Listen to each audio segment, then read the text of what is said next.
La mira del pecho, no amare la que hice eso, deja de quemarme el chaleco, eco. A Mandela, a Mandela, a Mandela, a Mandela. তখন ওইখান থেকে যায়নি, সে গাড়ির mirror দিয়ে এসব দেখছিল আর ভিতরে ভিতরে প্রচন্ড জেলাস ফিল করছে। জাঙ্কুক আর তুমি একসাথে হাঁটতে হাঁটতে কথা বলছিলে, এসব গাড়ি থেকে দেখে বিয়ের খুব খারাপ লাগছিল, তাই সে সেখান থেকে চলে গেছে। জাঙ্কুক তোমার সামনে এসে দাঁড়িয়ে হাসতে হাসতে বলল, কি ম্যাডাম, আপনার হাজবেন্ড কি আপনার উপর রেগে আছে নাকি এভাবে হাফ রাস্তা নামিয়ে দিয়ে চলে গেল?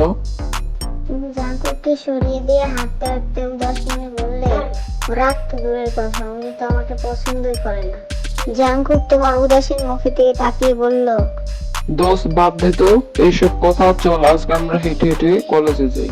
ওকে তাহলে চল, তাই হোক বলে দুজন পাশাপাশি হাঁটতে শুরু করলো। Time skip to afternoon. বিকেলে কলেজ ছুটির পর জাঙ্কুক ওয়ানকে বাসায় পৌঁছে দিয়ে যায়, আর যাওয়ার সময় আবারও হাত করে কিছুটা এভাবে। আর এই সব কিছু বি জানালা দিয়ে দেখছিল আর জ্বলছিল। বি মনে মনে ভাবছিল, আমি তো ওকে ভালোবাসি না, তাও জানি না কেন ওকে অন্য ছেলেদের সাথে দেখলে আমার খুব রাগ হচ্ছে। তুমি নিজের রুমে ফিরে ফ্রেশ হয়ে পড়ার টেবিলে বসেছিলে, আর তখনই বি তোমার রুমে আসে। তোমার সাথে ওই ছেলেটা কে ছিল রাগী গলায়? He is my childhood best friend.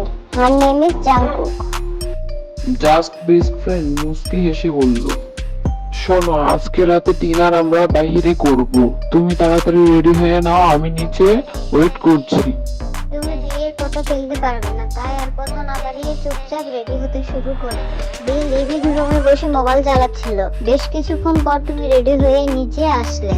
তোমার আউটফিট লুক এতটাই সুন্দর ছিল যে বিয়ে অবাক হয়ে তোমার দিকে তাকিয়ে মুচকি হাসছিল। বিয়ের পর আজ প্রথম তোমাকে নিয়ে বাইরে যাচ্ছে, তাই তুমি খুব এক্সাইটলি জিজ্ঞেস করলে, আমি রেডি, আর আমরা এখন কোথায় যাচ্ছি?